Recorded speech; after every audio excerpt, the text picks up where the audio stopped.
Faire une croisière, c'est avant tout visiter, c'est découvrir de nouveaux ports, c'est découvrir des navires évidemment, c'est aussi rencontrer des gens et c'est aussi aller à la rencontre d'une communauté. Dans le cas des recherches que j'ai fait en fait avant de partir en croisière, le premier truc que j'ai pu découvrir en fait, c'est l'immense quantité de pages YouTube, de pages Facebook, de sites web qui sont consacrés à la croisière, faites par des gens qui voyagent beaucoup, qui font beaucoup de croisières, à destination des passionnés comme eux, qu'ils aient déjà ou pas encore fait des croisières.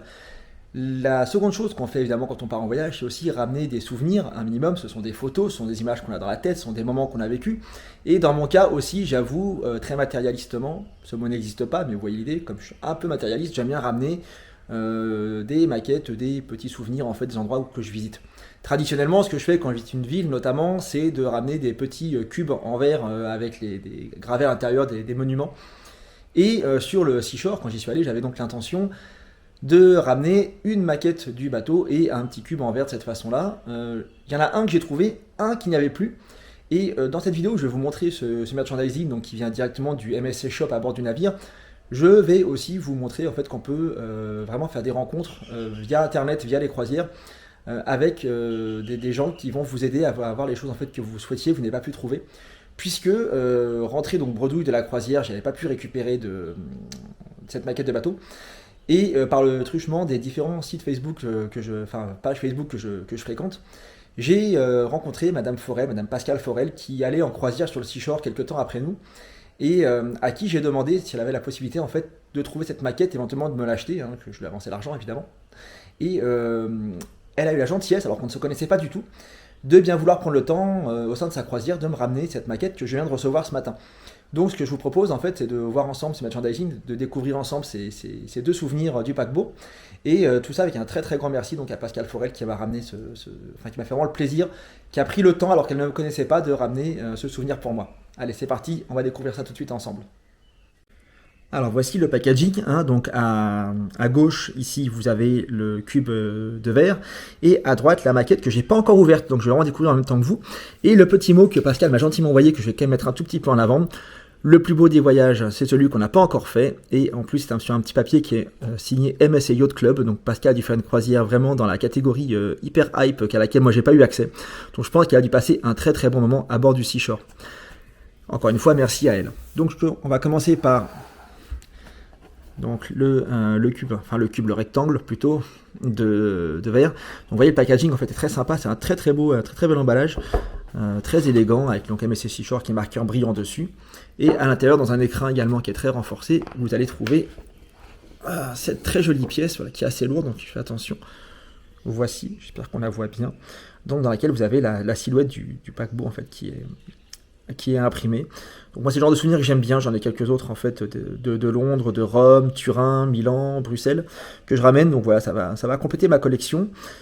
Hop, on va mettre ça comme ça, hop, et on va découvrir ensemble la maquette. Si j'entends un peu de bruit à l'arrière-plan, c'est que c'est ouvert car il fait très beau et que mon chien se promène. Voilà. Donc voilà, cette fois-ci, donc nouvel emballage, on va découvrir ça ensemble. Je vais l'ouvrir sans trop l'abîmer. J'avoue, je suis très très impatient en fait de découvrir ce truc-là parce que c'est vraiment quelque chose que je rêvais d'avoir. Et j'espère pouvoir en ramener un à chaque croisière que je ferai. Hop là, attention.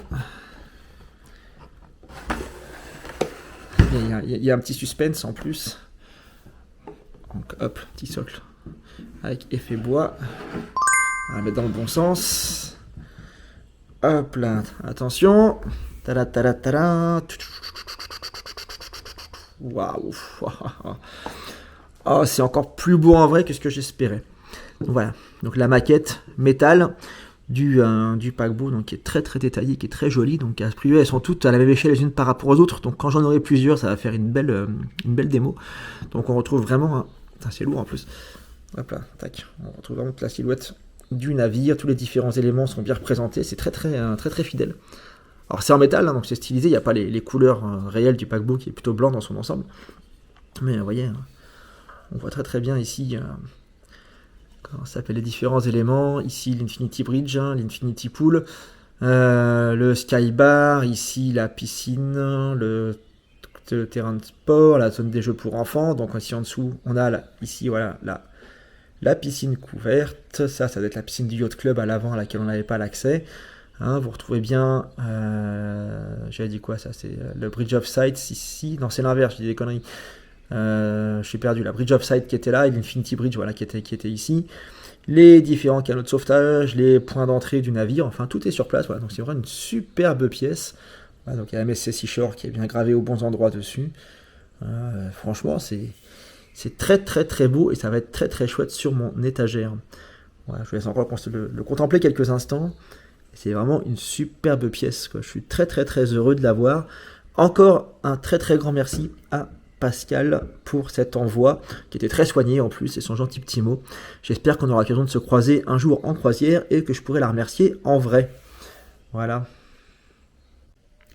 C'est pour moi l'occasion de vous demander, en fait, est-ce que vous, en tant que croisiériste, pour ceux qui sont déjà allés, vous avez déjà eu des rencontres comme ça sur des paquebots, dans le cadre d'échanges inattendus, même si c'était pas dans la même catégorie de cabine ou quoi que ce soit, est-ce que vous avez déjà rencontré en fait des gens sur place avec qui des amitiés se sont nouées. Moi j'ai pu constater qu'il y a beaucoup de gens en fait souvent quand ils voyagent sur les mêmes croisières qui donnent rendez-vous pour se retrouver le temps d'un verre et compagnie, chose que j'espère faire une prochaine fois. Donc voilà, si vous avez des anecdotes par rapport à ça, n'hésitez pas à nous les partager, puisque finalement la croisière, chaque fois qu'on avance un petit peu plus dans ce domaine-là, on découvre de nouvelles choses et de nouveaux aspects de la croisière et de ce petit univers très particulier. Donc on espère pouvoir bientôt ajouter nos anecdotes à nous par rapport à toutes celles-ci. Donc merci encore une fois à Pascal, et on se retrouve nous très très bientôt pour d'autres vidéos. Allez, ciao.